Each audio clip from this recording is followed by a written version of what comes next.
Thank you for tuning in to the Helium Radio Network. You are listening to a rebroadcast of a previously recorded show.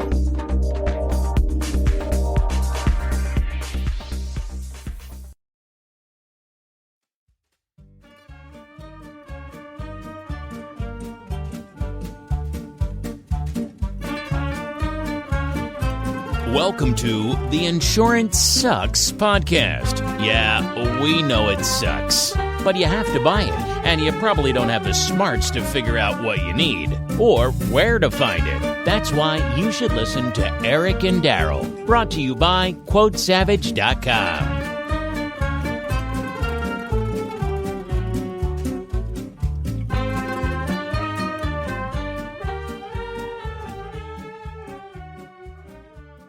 Thanks for tuning in to Insurance Sucks, brought to you by our folks at Quote Savage. Check them out, QuoteSavage.com, 727-900-5888. My name's Eric. I'm your host, and I'm joined by a co-host, Daryl Stidham. And today we're in sunny Clearwater, Florida. We're talking about insurance. So if you were nice enough to tune into our first podcast, really appreciate it. In this podcast, we're going to talk a little bit more about the different verticals of insurance that are out there, talk about some caveats and some things you need to know.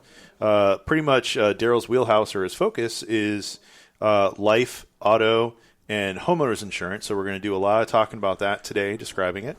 But there are other verticals like health and disability and a bunch of different things that we'll touch on briefly. But for the most part today, we're really going to focus on auto insurance, which is it's really an issue here in the state of Florida.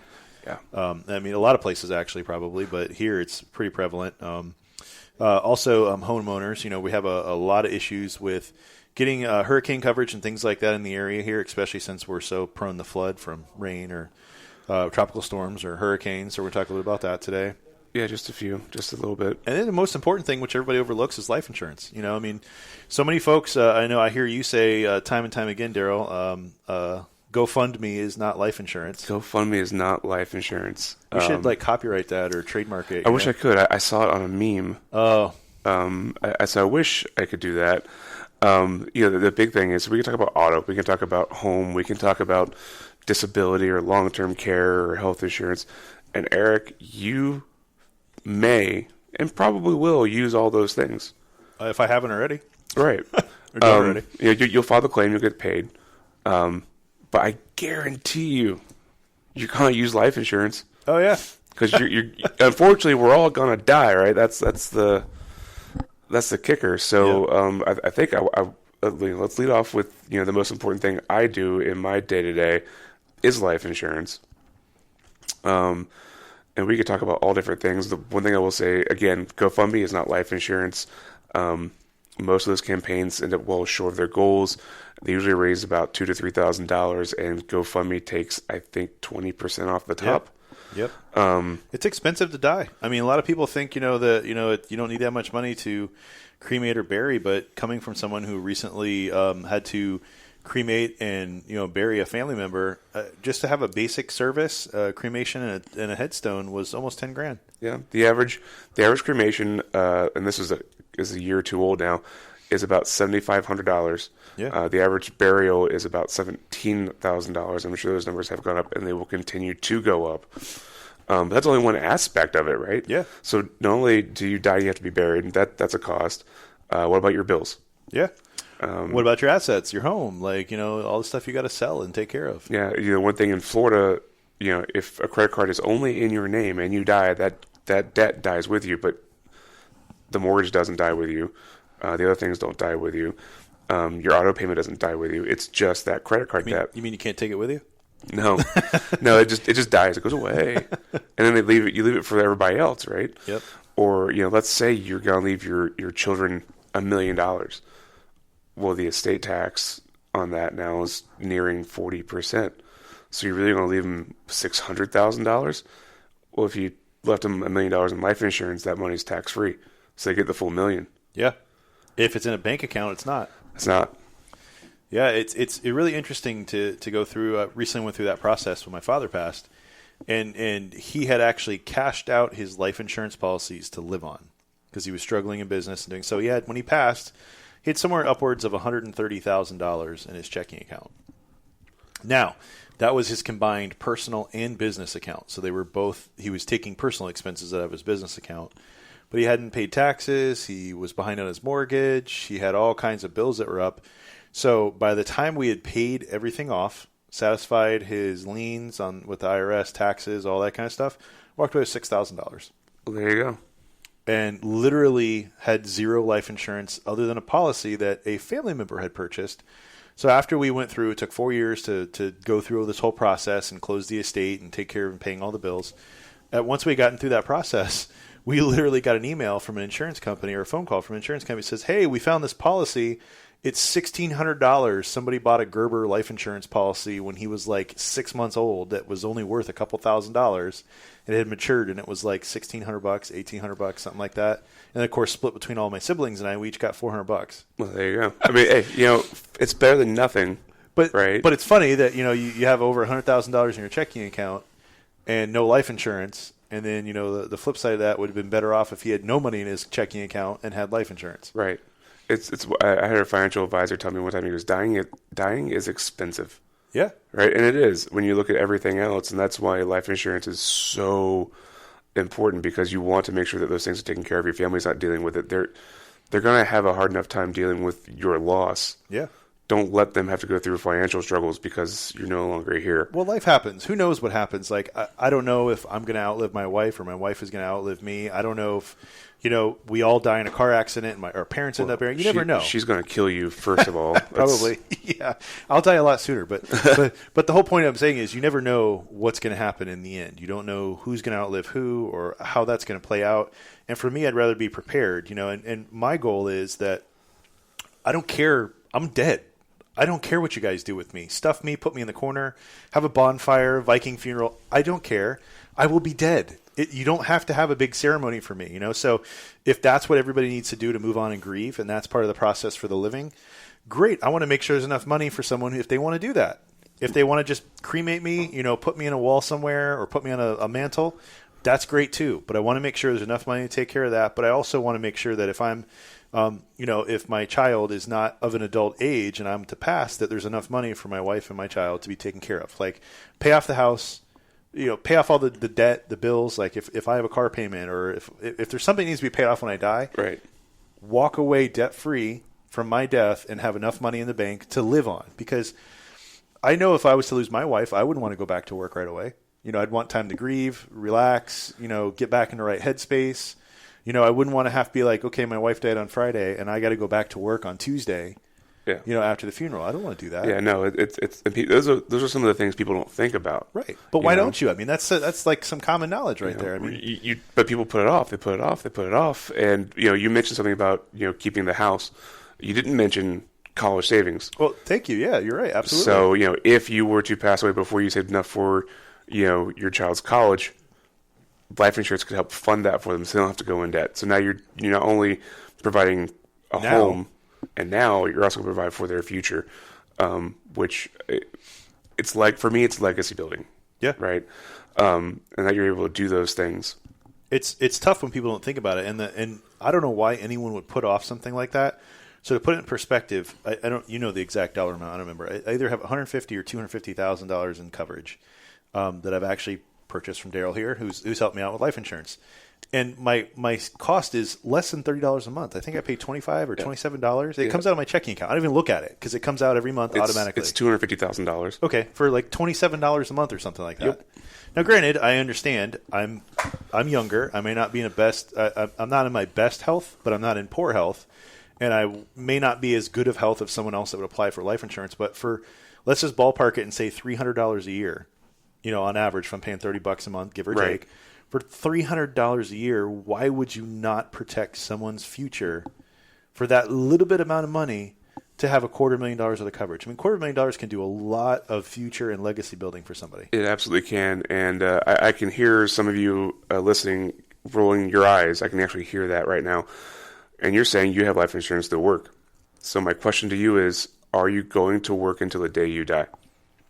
Well, what happens if you quit? Exactly. Are you going to work until the day you die? Yeah. So, like, prime example right now, my wife has a policy that's 1.5 times her annual salary. That's free. It comes from work. Now, so they have the option to pay an additional fee. I don't know what the fee is to increase that limit, to double it or triple it or so on. And I said, that's great, but what if you don't go back to work after you have the baby? what if I support you and you stay home? And she's looked at me like dumbfounded, like, what do you mean? What if you don't go back to work? Right. Well, I didn't think of that. You know, so those are like some conversations that you have to think of. And not that there's anything wrong. We just have been so busy with life, we haven't thought about it. So I said, let's get another policy aside from that has enough. It doesn't necessarily have to be $250,000, but has enough to, you know, live off of in case you were to pass prematurely or something was to happen, then I could pay off some debt and pay off some bills as well. Right, because if you have a stay-at-home mom, and for all you working men and women out there, stay-at-home parents, if you were to pay for services they provide during the course of a year, would total over $150,000 a year between cooks, chauffeur, daycare, babysitting, all that stuff, cleaning. Yeah, all that. So just keep that in mind when you're looking at your life insurance policy. Do you have enough to take care of that child moving forward if something happened to your stay-at-home spouse? Nobody thinks about that. You know, like right now, I'm going to have a baby here in less than a month, and for newborns, it's $1,500 a month for daycare. Yeah. And that's Monday to Friday, 8 to 5. That's not a live-in nanny. That's not a, like, I'm here on the weekends or after hours. That is a Monday to Friday, 8 to 5. Right.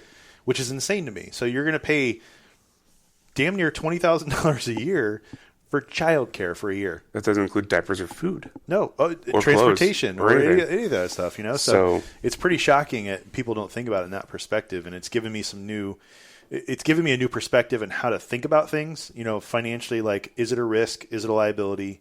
How should you insurance? How should you insure it? How should you cover it and protect it? Well, and there you go, and that's what it is, and that's what insurance is. Insurance is transference of risk. You're going to transfer risk to someone else in the event something happens for a price. And the price is almost always less than what you pay in the premium. Absolutely. So, absolutely. We're almost on our first commercial break, but when we come back, we're going to talk about auto insurance, and we're going to talk a little bit about homeowners insurance and some of the basic understanding why you need them, why they're important, and really, you know, how you can protect, you know, your assets. I mean, it's really important. I mean, the two most common things to think about other than your life are your home and your car. Right.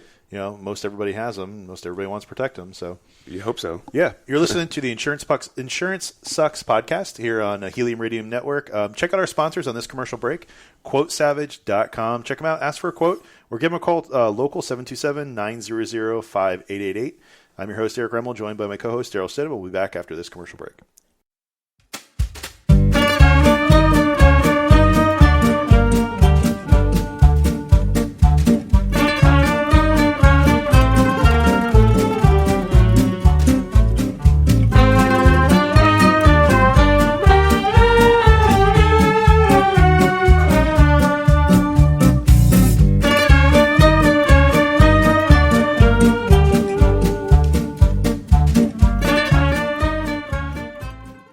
Welcome back. You're tuned in to the Insurance Sucks podcast, brought to you by Quote Savage. Check them out at QuoteSavage.com or give them a call, 727-900-5888. Pretty cool bunch of people over there, and we really appreciate them sponsoring our podcast. I'm your host, Eric Remmel, joined by my co-host, Daryl Stidham. Hey, Daryl. How you doing? Good, man. I'm glad we're talking about all these important things in relation to insurance. So if you were tuned in on our last segment, we were talking about really the importance of life insurance and why it's necessary. You know, as the name of our podcast, you know, sums up, insurance does suck, but unfortunately it's a necessary evil in most of today's world. But like you said, you know, you're paying for risk. You're paying for the cost of risk or assigning that risk to somebody else. Right. Which is pretty powerful if you think about it in that context. So after life insurance, one of the more common insurances, at least here in our life, is homeowners. You know, everybody that has a home, you know, wants to protect it. It's most people's largest asset, you know, most cases. I argue you are your largest asset, home being second. And most people, you know, they have it because they have a mortgage, right? The mortgage company makes them have it. Yeah, they got to protect their asset. And it's one of those things, and for those of you around the country that aren't in Florida, we have a major problem with hurricanes, if you haven't listened to the news ever during the summer. And so we're seeing rates go up quite a bit right now. In fact, the emails I've been getting over the past few weeks have been showing increases between 15 and 20%. Wow. For most carriers. So if you haven't shopped your insurance, I recommend doing it soon. Although otherwise you'll be stuck with a high premium moving forward, and I don't see them coming down anytime soon. Well, it's interesting, you know, a lot of people, I know a lot of people that don't own homes, you know, and that are rentals, you know, they have apartments or condos or townhomes, you know, they're renting them. And it's really interesting to me that nobody thinks to protect their assets, their home that they rent, and all the stuff, the contents they have in it. I mean, you can have a nice apartment, but you could have, thousands of dollars worth of televisions or furniture or all kinds of stuff inside of a house. No one ever thinks to insure that. So what would my question when, I had a friend recently ask me, about homeowners insurance, and we're having a conversation about, because I recently just got homeowners insurance through you actually, built a brand new home, and the builder actually gave us less coverage for a higher premium than what we were able to get through you for double the coverage with a lower premium. Yeah. But I was talking to a friend about it. He said, hey, why do you have it? I know you guys put a larger amount of money down on your home, so I know you don't have to carry like mortgage insurance, and was asking me a bunch of questions, about these different types of insurances for a home. And I was explaining what worked in our situation. But I told him, I said, look, man, the house is great. I understand, like in our situation, our house is brand new. It's most of it, 85% is concrete. There's a little bit that's wood, so for the most part, it'd probably stand up pretty well in a hurricane. But we have a ton of windows, a ton of huge glass doors wrapped around our house. I said all it would take is, one brick or one tree or something to fly through a window, and then all of the contents that we work so hard for in our house are gone. Right. I work from home, so all the electronics and computer equipment I have in my office, my wife works at home, so all the stuff she has in her office, all of our clothes, all of our furniture, our electronics, our dishes, like when you start to add that up, there's almost as much stuff in value to the cost of our home in the house. Yes. Which most people don't even think about it from that context. We ask people all the time, how much would you value all your stuff in your house? And they look at me like, I don't know, 20 grand. So we have to stop them, right? And it's like, okay, here's what we're going to do. I want you to pick up your house in your head. I want you to turn it upside down. And I want you to shake everything out. Yep. Everything that would fall out is what would be covered under this coverage. How much do you have? Clothes, utensils, furniture, electronics. How much stuff is irreplaceable? Like pictures or, things like that even that you think about too. Jewelry. Yeah. How much is that worth? And they usually come back and say, okay, well, maybe 150 grand. Okay. Well, a lot of people don't even think about it that your cars are parked in your garage. Yeah. Your cars are at least probably 20 grand each. So you're going to get 50 grand right off the bat just in the vehicles parked in your house. Well, I mean, I know that falls under a different coverage, but I'm just saying stuff in your house when you think about it in that context, I mean, there's stuff, everything's under a roof. Absolutely. And so it's always fun to have those conversations and see a light bulb go off. Like, okay, I get it now. And the other thing people realize, well, I can go get that on, Craigslist or Facebook Marketplace for like, $20 when it's a $200 toaster or whatever. And I'm like, okay, but you don't have to do that. Right. Well, you also didn't get it that way. Right. It's you got new. We're going to replace it new as the insurance company. So it's like, well, why not just pay for the additional coverage? And in most cases, Eric, it's one of those things where if your home is insured for $300,000, the insurance company is going to give you $150,000 for your contents included in the price. The premium only goes up if you get more stuff or you get the contents. House. Yeah. Or if you want to reduce it, it's not going to take anything off of the premium. So you might as well keep that full $150,000. Yeah. So, when you think about it like that, that's one that's there. Well, it's smart on a homeowner to do that. Even for a renter, to get like a renter's policy.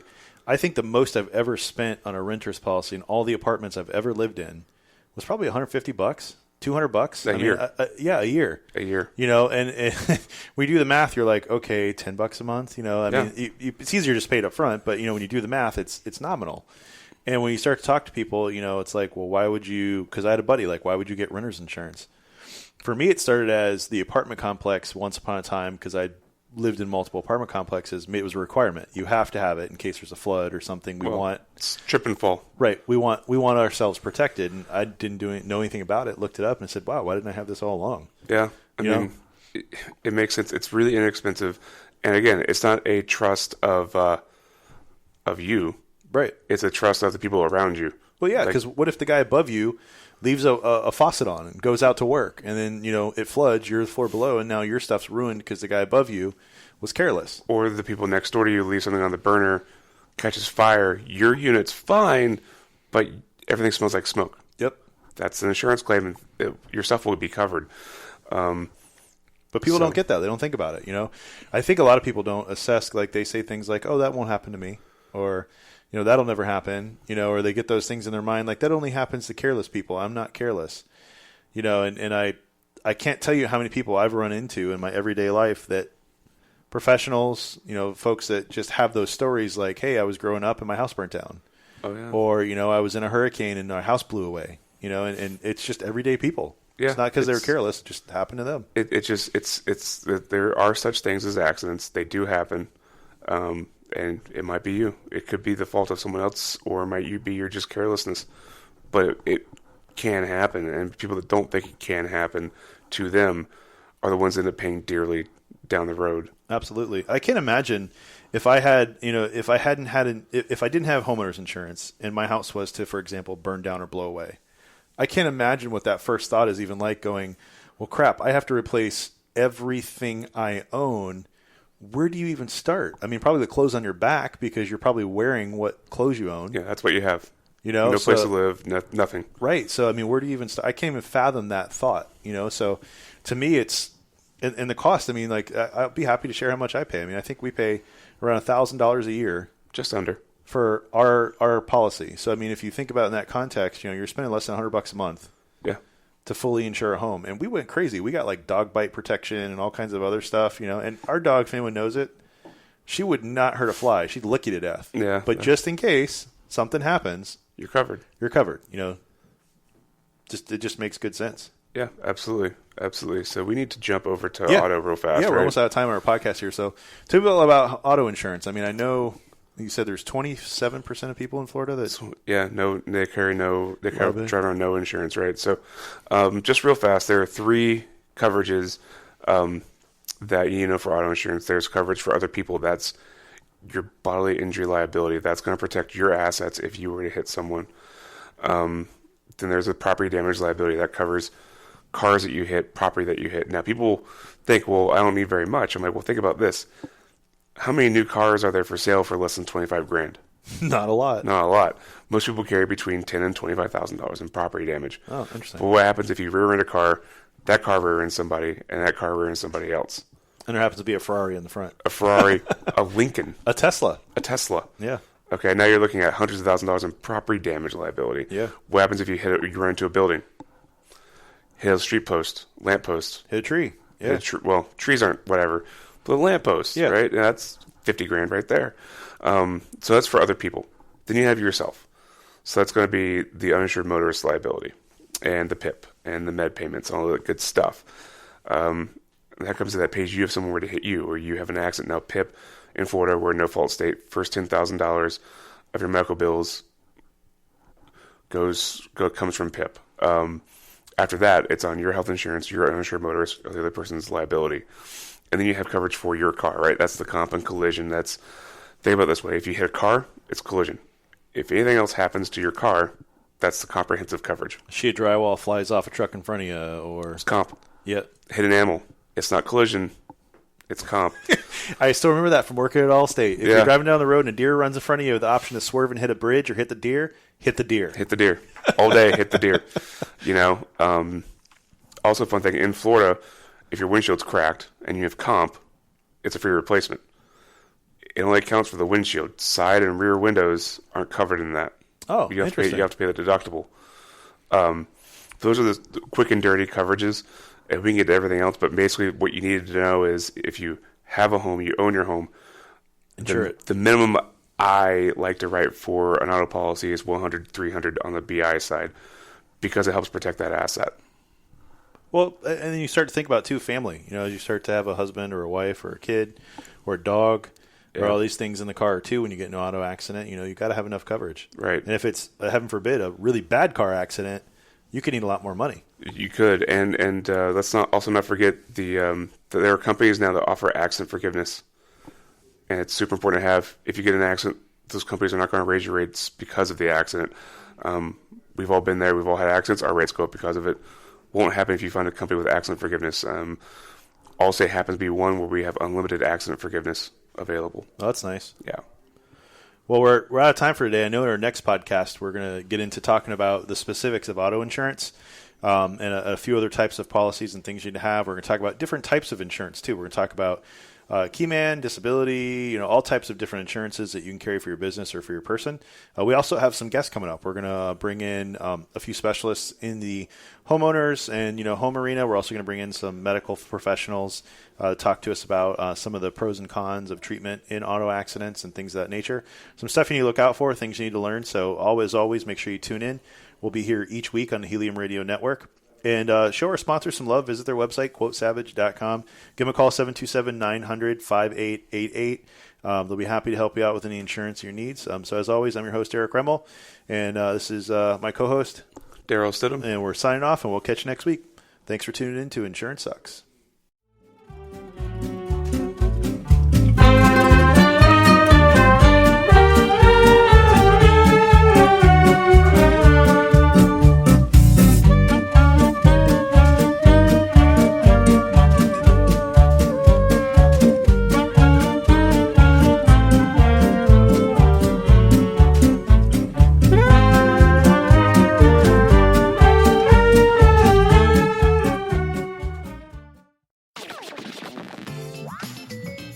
Thank you for listening to Helium Radio. The views expressed by show hosts or their guests are their own and should not be construed in any way as advice from Helium Radio.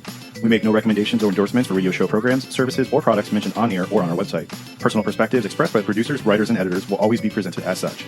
Any rebroadcast or retransmission without the express written consent of Helium Radio is strictly prohibited. Thanks for listening.